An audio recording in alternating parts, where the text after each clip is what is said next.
But there was something very ugly on this big day for One Nation, and it wasn't Hanson's party. It was the protesters against it, the kind of people who've made it physically dangerous at times to be a Conservative in Victoria, as I found out myself when I was attacked in the street by far-left activists on my way to launch a book.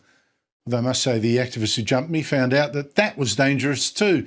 For years I have warned of Victoria's violent left and of the Labor government's refusal to take that violent streak seriously. And here they come again.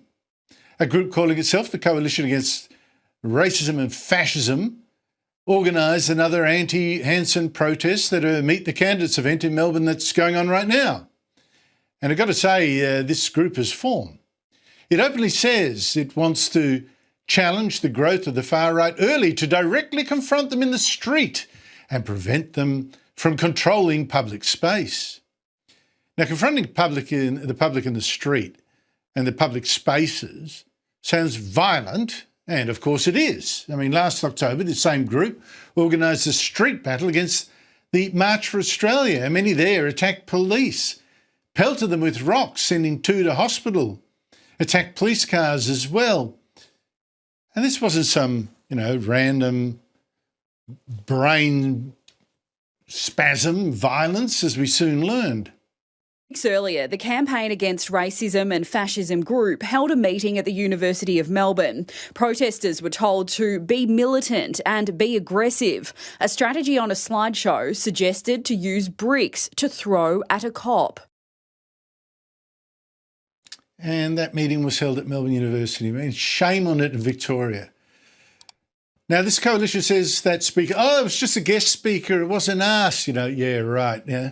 Of course, when you look deeper at this supposed coalition against racism and fascism, you'll find that it's just another front for the Socialist Alternative, a hardline Marxist group, which provided the coalition spokesman for an interview on 3AW this morning, just as a clue. And it's behind, of course, many of the anti-Israel protests that you see, particularly in Melbourne, and it runs the Red Flag magazine that Sydney's notorious professional protester Josh Lees writes for. Its co-founder, Mick Armstrong, says its aim is to destroy free markets in Australia. Socialist Alternative calls for a working-class revolution to overthrow the whole of the exploitative capitalist order. Now, the Socialist Alternative hasn't won a single seat in any parliament and election. The people don't want it. So street fighting is the only way to enforce its will. That's what it's about. And it's done this for years in Melbourne with near impunity. Now, Pauline Hanson was today asked about the heavy security that she and her candidates now need, simply to stand for an election in a democratic country and in a state that has hosted so much political violence from the left. There's an enormous amount of security around this event today. How concerned are you about the ability of One Nation to campaign freely in the Victorian state election?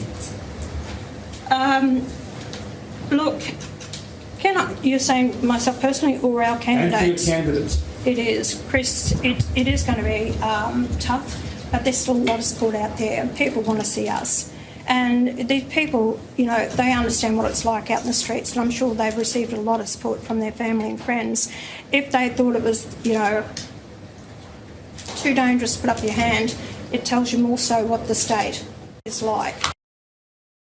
Now, you might have seen there on the left of the screen, one of the candidates Hanson announced today, who's had the guts to defy the socialist thugs, and who are the real fascists, by the way. He is Mark Nicholson, a former lawyer. You've seen him often on Chris Kenny's show. Mark Nicholson is a former lawyer and now co-director of the Melbourne animation studio Stepmate Studios, which produces the Please Explain cartoons, the very popular satirical series published by One Nation. Mark Nicholson joins me now from that very Meet the Candidate function that the Socialist Alternative is targeting tonight. Mark, any sign of those socialists, or can you hear them from where you are? Well, thanks, Andrew, for having me. And yeah, they're here. They always make themselves known. But to be honest, I've travelled around the country with Pauline for the Super Progressive movie. This is pretty commonplace, sadly. This morning's press conference was supposed to be on the stairs of Parliament. That's where we originally intended to have it, but we were told that we couldn't do that for safety concerns. Those steps belong to the people. That's the people's house, and we were told that we couldn't be there for safety concerns. Well, that just shows just how sad and sorry this state has become. They have totally hijacked, not only this government, the Socialist left have hijacked this government, they've hijacked the entire Parliament, and the root and the rot goes very deep. But honestly, this is only charging us further. We are not afraid of these people. They are banshees, they are violent, and we are fighting against them. And their stranglehold over this government is over. They're on notice as of today. Today is the beginning of the end of their stranglehold over the state of Victoria. Right, see this. Pauline Hanson and her Victorian candidates turn up to launch their state election campaign on the steps of Parliament House, and within hours, security pulls the plug. Not because of rain, not because of a scheduling clash, because of a protest group they say came looking for a fight. If that sentence made your eyebrows shoot up, wait until you hear what happened next. Quick favour before we continue, if you are enjoying these breakdowns, hit that subscribe button right now. Over 90% of you watching haven't yet. It costs nothing, takes a second, and it genuinely helps the channel. Cheers if you did. Now let's continue. Mark, tell me about your own political journey, because obviously as a lawyer you went to universities which are hotbeds of leftist academia, etc. How's your own thinking evolved? Mate, I went to Monash University. I've got an honours degree in law there.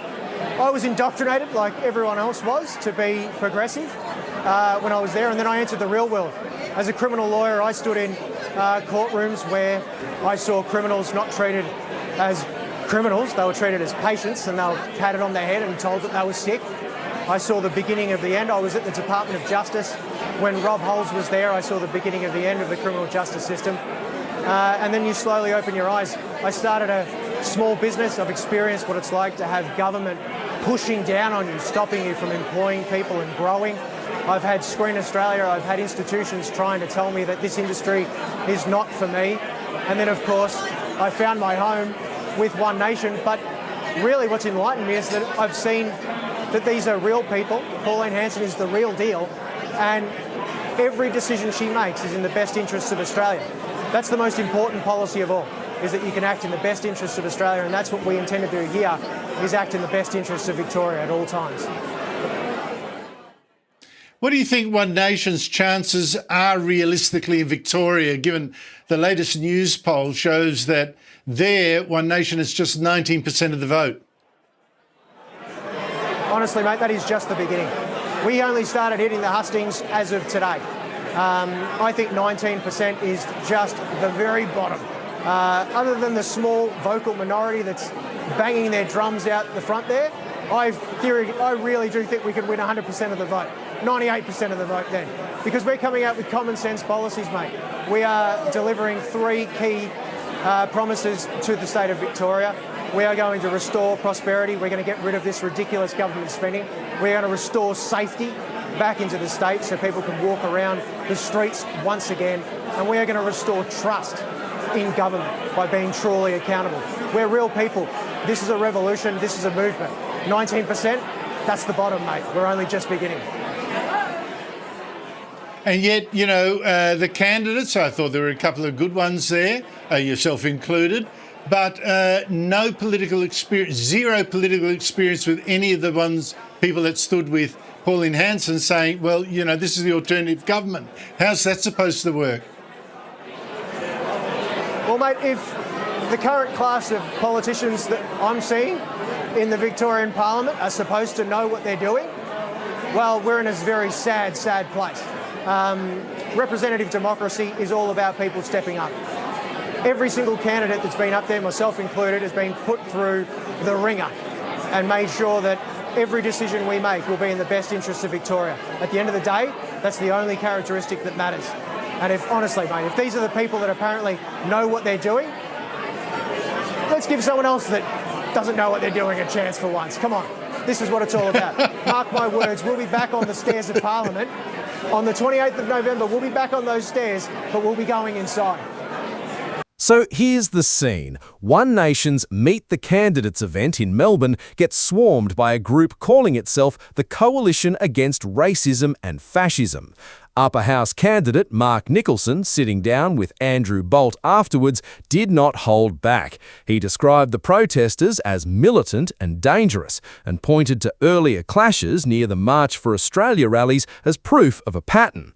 Now, to be fair to the full picture, those rallies themselves have been dogged by their own controversy, with links to fringe nationalist groups, so nobody in this saga gets to claim a halo.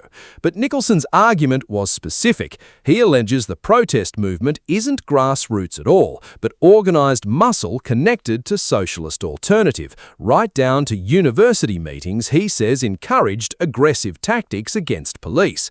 That is a serious claim, and it is his claim to make, not gospel truth, but it sets up his bigger accusation, which is that the Victorian Labor government has looked the other way while institutions get squeezed by ideological pressure from one direction only.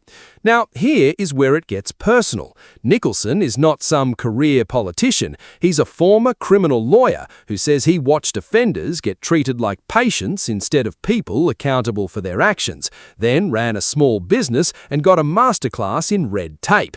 That combination, he says, is what pushed him toward One Nation and toward Hanson herself, who he describes as driven by genuine conviction rather than spin.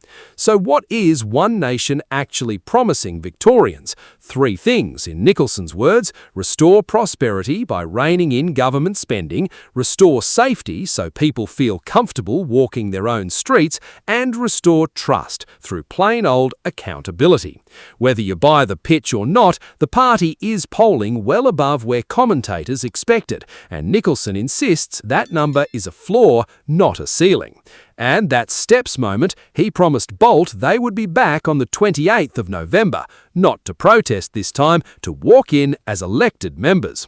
Thanks so much for watching Australian Signal, and please don't forget to drop your thoughts in the comments below.